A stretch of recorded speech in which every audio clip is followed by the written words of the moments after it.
आज मैं कोई शॉकिंग वीडियो नहीं बना रहा, ना व्यूज़ के लिए, ना डराने के लिए, ना किसी को ब्लेम करने के लिए, लेकिन एक फैक्ट ऐसा है जिसे इग्नोर नहीं किया जा सकता।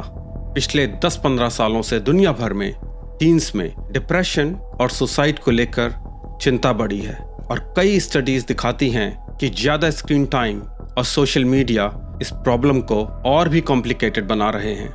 लेकिन जो पिछले कुछ दिनों में हुआ है और जो अगली बार किसी भी शहर में हो सकता है, उसे इग्नोर करना भी गलत होगा। आज की वीडियो समझने के लिए है, क्योंकि जो प्रॉब्लम हम डिस्कस करने वाले हैं वो साइलेंटली लाखों घरों के अंदर ग्रो कर रही है और हमें पता भी नहीं चल रहा। इस वीडियो के अंत तक आप खुद डिसाइड कर पाओगे आप स्क्रीन को कंट्रोल कर रहे हो या स्क्रीन आपको कंट्रोल कर रही है। और पेरेंट्स एंड तक जरूर रुकिएगा, क्योंकि एक ऐसी बात है जो स्कूल्स, एप्स और एड्स कभी ओपनली नहीं बताते। Today we are talking about something I call the invisible drug, एक ऐसी एडिक्शन जिसका कोई डीलर नहीं, कोई निडल नहीं, कोई स्मोक नहीं और कोई स्मेल नहीं। Let's begin. 3 फरवरी 2026 गाजियाबाद एक ट्रैजिक इंसिडेंट सामने आया। मैं डिटेल्स में नहीं जाऊंगा रेस्पेक्ट और प्राइवेसी के लिए, लेकिन डिजिटल गेमिंग और स्क्रीन एडिक्शन को एक मेजर कंट्रीब्यूटिंग फैक्टर माना जा रहा है। और अनकंफर्टेबल बात यह है, ये केस यूनिक नहीं था, ये बस विजिबल हो गया। कर्नाटका पुलिस डेटा के अनुसार पिछले 31 महीनों में 32 डॉक्यूमेंटेड डेथ्स ऑनलाइन गेमिंग और गैम्बलिंग एडिक्शन से जुड़ी पाई गई हैं। 32 डॉक्यूमेंटेड केसेस, सोचिए कितने अनडॉक्यूमेंटेड होंगे। ऐसे साइलेंट केसेस हर शहर, हर सोसाइटी, हर इनकम ग्रुप में धीरे धीरे डेवलप हो रहे हैं। सवाल ये नहीं है कि प्रॉब्लम है या नहीं, सवाल ये है ये क्यों हो रहा है और क्या हम इस इनविजिबल ड्रग को रोक सकते हैं। नॉर्मली गवर्नमेंट्स तब रिएक्ट करती हैं जब लार्ज स्केल डैमेज ऑलरेडी हो चुका होता है। 28 जनवरी 2026 इकोनॉमिक सर्वे 2025-26 में ऑफिशियली लिखा गया है कि एक्सेसिव और कंपल्सिव डिजिटल यूज अब एक सीरियस मेंटल हेल्थ और सोशल चैलेंज बन चुका है। Digital addiction is a significant public health challenge. ये कोई यूट्यूब ओपिनियन नहीं है, ये ऑफिशियल पॉलिसी डॉक्यूमेंट की लैंग्वेज है। सर्वे ने खास तौर पर 15 to 29 एज ग्रुप का नाम लिया है, जहां सोशल मीडिया और डिजिटल एप्स एक ग्रोइंग पब्लिक हेल्थ रिस्क बन चुके हैं। फिर 31 जनवरी बजट 2026 में फाइनेंस मिनिस्टर ने अनाउंस किया नॉर्थ इंडिया में एक नया नेशनल मेंटल हेल्थ इंस्टीट्यूट निम्हांस 2, जो मेंटल हेल्थ इमरजेंसी सर्विसेज का बड़ा एक्सपेंशन होगा। यहाँ मेंटल हेल्थ प्रोफेशनल्स की लार्ज स्केल ट्रेनिंग होगी। लेकिन क्यों? क्योंकि ऑफिशियली अब डिजिटल एडिक्शन को एक पब्लिक मेंटल हेल्थ इमरजेंसी की तरह ट्रीट किया जा रहा है। फिर टेलीमानस, एक 24/7 मेंटल हेल्थ हेल्पलाइन 2022 से अब तक लगभग 30 लाख कॉल्स हैंडल कर चुकी है। एवरेज 3 से 3.5 हजार लोग हर सिंगल दिन हेल्प मांग रहे हैं। ये नंबर्स अनकंफर्टेबल हैं, लेकिन इग्नोर करने से ये इनविजिबल ड्रग गायब नहीं होगी। अब जरा नंबर साइड में रखिए और इमेजिन कीजिए हर दिन 3,000 से 3,500 लोग सिर्फ इसलिए कॉल कर रहे हैं क्योंकि उनको लग रहा है उनका माइंड उनके कंट्रोल में नहीं है। एक 17 साल का स्टूडेंट जो पहले एवरेज था, आज रात भर जागता है, क्लास में सो जाता है और किसी को लगता भी नहीं कि ये एडिक्शन है। रिसर्च बताती है मेंटल हेल्थ इश्यूज में सिर्फ करीब 10 में से 1 लोग एक्चुअली हेल्प मांगते हैं। मतलब अगर 30 लाख कॉल्स हैं तो पोटेंशियली 3 करोड़ लोग साइलेंटली स्ट्रगल कर रहे हैं। 3 करोड़ आपके शहर में, आपके कॉलेज में, आपकी बिल्डिंग में और शायद आपके घर में। तो अब असली सवाल है, ये इनविजिबल ड्रग ब्रेन पर काम कैसे करती है? जब आप रील्स स्क्रॉल करते हो, शॉर्ट्स देखते हो, गेम्स खेलते हो, आपके ब्रेन में एक केमिकल रिलीज होता है, डोपामीन। डोपामीन के बारे में एक गलतफहमी है। लोग सोचते हैं ये हैप्पीनेस है या फिर ये खराब है। डोपामीन का केमिकल नाम है 3,4 डाइहाइड्रोक्सी फेनएथिलमीन। नाम कॉम्प्लिकेटेड है, काम सिंपल समझिए। ये केमिकल आपके ब्रेन की नर्व सेल से रिलीज होता है और ब्रेन की सेल्स के बीच कम्युनिकेशन में हेल्प करता है, जिसे मेडिकल साइंस में कहते हैं न्यूरोट्रांसमीटर। डोपामीन आपके शरीर के नॉर्मल फंक्शंस के लिए बहुत ज़रूरी है, पर यहाँ हम डोपामीन के नेगेटिव इफ़ेक्ट्स को जानेंगे। रियलिटी ये है कि डोपामीन खुशी नहीं, डोपामीन है फिर से करो सिग्नल, एक एंटिसिपेशन केमिकल। हर स्वाइप पर ब्रेन सोचता है अगली रील शायद और इंटरेस्टिंग हो, नेक्स्ट गेम शायद और एक्साइटिंग हो। ये पैटर्न एग्जैक्टली वैसा है जैसे कैसीनो स्लॉट मशीन्स, कभी रिवॉर्ड कभी नहीं, लेकिन हाथ लिवर से नहीं हटता। साइकोलॉजी में इसको बोलते हैं वेरिएबल रेशियो रीइंफोर्समेंट, सबसे powerful addiction mechanism. Scientific studies दिखाती हैं कि डिजिटल ओवर स्टिमुलेशन से ब्रेन के रिवॉर्ड सर्किट्स सब्सटेंस एडिक्शन जैसे पैटर्न्स दिखा सकते हैं, खासकर जब यूसेज क्रोनिक हो। सीवियरिटी अलग है, ट्रीटमेंट अलग है, लेकिन मैकेनिज्म सिमिलर है। ये इनविजिबल ड्रग आपके ब्रेन के रिवॉर्ड सिस्टम को कंफ्यूज कर देती है। Boredom screen, stress screen, loneliness screen, और धीरे धीरे रियल लाइफ बोरिंग लगने लगती है और स्क्रीन ही डिफ़ॉल्ट सॉल्यूशन बन जाती है। अब एक अनकंफर्टेबल मोमेंट है, प्लीज़ स्किप मत करना। ये शायद इस वीडियो का सबसे इम्पॉर्टेंट हिस्सा है। मैं चाहता हूँ आप खुद से ऑनेस्ट रहें। अगर इनमें से 3 या ज़्यादा बातें आप पर अप्लाई होती हैं तो गौर कीजिए। फ़ोन उठाते ही बिना सोचे अनलॉक करना, बस 5 मिनट बोलकर 30-40 मिनट तक स्क्रॉल करना।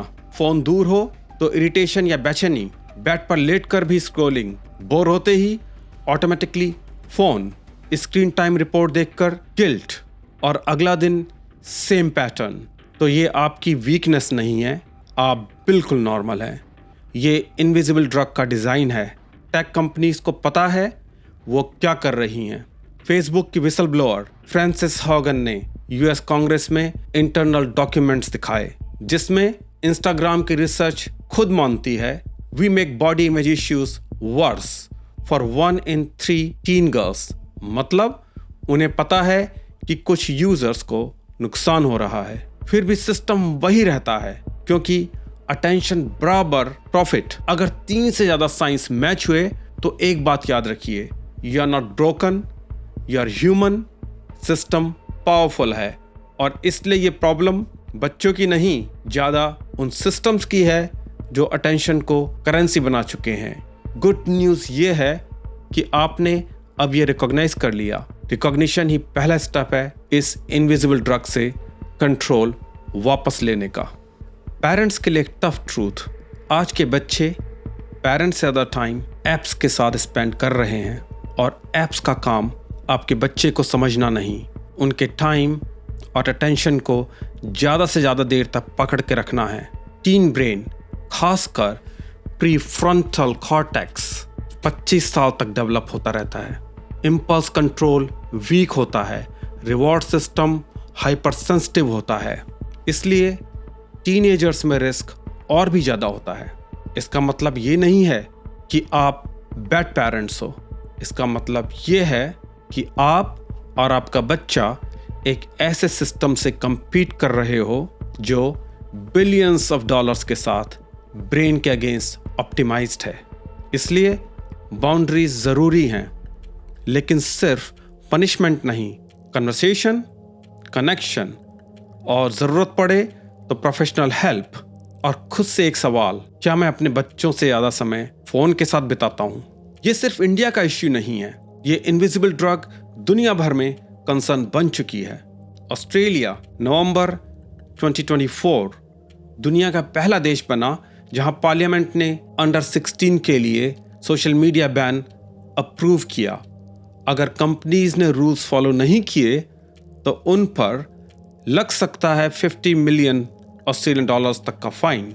फ्रांस 26 जनवरी 2026, सिर्फ कुछ दिन पहले फ्रेंच लॉ मेकर्स ने अंडर 15 के लिए सोशल मीडिया बैन अप्रूव किया।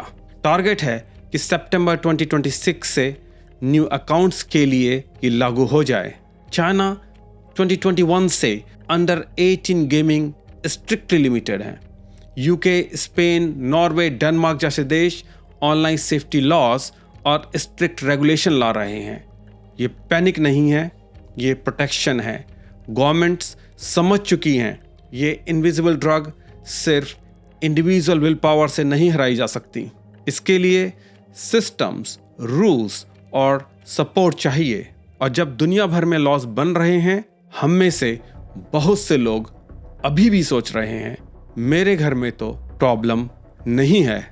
पेरेंट्स, अगर आपको ये साइंस दिखें, प्लीज लाइटली मत लीजिए।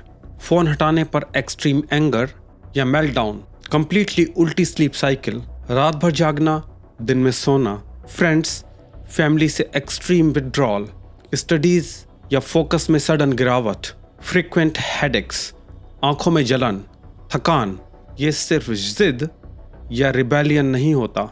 ये अक्सर ओवर स्टिमुलेशन, स्लीप लॉस और इमोशनल ओवरलोड का रिजल्ट होता है।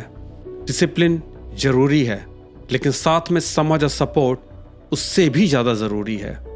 अगर सिचुएशन हैवी लग रही है या आप खुद स्ट्रगल कर रहे हैं, एक बात याद रखिए, आप अकेले नहीं हैं और मदद अवेलेबल है। टेलीमानस मेंटल हेल्थ सपोर्ट 14416 या 1800-891-4416 24/7 फ्री, कॉन्फिडेंशियल, मल्टीपल लैंग्वेजेस में support. Shut clinic, NIMHANS, Bangalore, यह है टेक्नोलॉजी और गेमिंग एडिक्शन के स्पेशलिस्ट। हेल्प लेना फेलियर नहीं है, हेल्प लेना रिस्पॉन्सिबिलिटी है, स्ट्रेंथ है। अब सबसे इम्पॉर्टेंट पार्ट, कंट्रोल वापस कैसे लें। WHO और कई हेल्थ ऑर्गेनाइजेशंस ये सलाह देते हैं कि बच्चों और यंगस्टर्स का मनोरंजन का स्क्रीन टाइम सीमित होना चाहिए, रफली 2 घंटे रोज के आसपास या उससे काफ़ी कम। परफेक्ट फॉलो करना मुश्किल है, लेकिन डायरेक्शन क्लियर है। ये 6 प्रैक्टिकल स्टेप्स आप आज से शुरू कर सकते हैं। पहला, फ़ोन फ्री जोन्स। बेडरूम और डाइनिंग टेबल को फ़ोन फ्री जोन बनाइए, नींद बेहतर होगी और कन्वर्सेशन स्ट्रॉन्ग। दूसरा, ग्रे स्केल मोड। अपने फ़ोन को ग्रे स्केल मोड पर ट्राई कीजिए। कलर्स डोपामिन को ज़्यादा ट्रिगर करते हैं, ब्लैक एंड वाइट कम स्टिमुलेटिंग होता है। तीसरा, नोटिफिकेशन डिटॉक्स। सारे सोशल मीडिया नोटिफिकेशंस ऑफ, सिर्फ कॉल्स और ज़रूरी मैसेजेस ऑन रखिए। Less pings mean less doses of invisible drug. चौथा, स्लीप बफर। सोने से कम 1 घंटा पहले no screens. Blue light melatonin को ब्लॉक करती है, स्लीप और मूड दोनों बिगड़ते हैं। पांचवा, 20-20-20 रूल। हर 20 मिनट्स के बाद 20 फीट दूर किसी चीज़ को कम से कम 20 सेकेंड्स तक देखिए। आइज़ को रिलीफ मिलेगा और आपको भी एक छोटा सा पॉज। छठा, माइंडफुल अनलॉक। फ़ोन अनलॉक करने से पहले 2 सेकंड पॉज लीजिए। खुद से पूछिए, मैं ये क्या खोल रहा हूँ, हैबिट या वास्तव में ज़रूरत। ये छोटा सा गैप ऑटो पायलट को तोड़ देता है। गोल परफेक्ट बनना नहीं है, गोल रोज थोड़ा बेटर बनना है। जरा इमेजिन कीजिए, सुबह उठते हो, पहली चीज़ फ़ोन नहीं, फ्रेश माइंड। पिछली रात पूरी नींद, सवेरे काम थॉट्स। किसी से बात करते हो, बिना बार बार स्क्रीन की तरफ देखे, पूरा ध्यान सामने वाले इंसान पर। यह फैंटेसी नहीं है, यह उन लोगों की रियलिटी है जिन्होंने स्लोली इनविजिबल ड्रग से कंट्रोल वापस लिया। विराट कोहली, इंडिया का एक बड़ा नाम जो खुद करोड़ों लोगों की स्क्रीन पर रहता है, उसने भी ओपनली ये बात कही कि मेंटल पीस के लिए वो सोशल मीडिया से ब्रेक्स लेते हैं। अगर आपने ये वीडियो यहाँ तक देखी तो एक बात क्लियर है, you are not careless, you are aware. आप में जागरूकता है और ये सबसे बड़ा स्टेप है। अब एक छोटा सा कमेंट में सिर्फ 3 शब्द लिखिए, मैं ट्राई करूँगा। ये मेरे लिए नहीं, ये आपके खुद के माइंड के लिए एक छोटा सा प्रॉमिस है। अगर आपको लगता है ये वीडियो किसी पेरेंट, किसी दोस्त, किसी स्टूडेंट की हेल्प कर सकता है तो प्लीज़ शेयर कीजिए। शायद उनके लिए ये एक टर्निंग पॉइंट बन जाए। लाइक बटन दबाइए ताकि YouTube इसे उन लोगों तक पहुंचा सके जिन्हें इसकी सच में ज़रूरत है। फ़ोन्स टूल्स हैं, ज़िंदगी नहीं। लोग, विजिबल दोस्त और रिश्ते ज़्यादा इम्पॉर्टेंट हैं।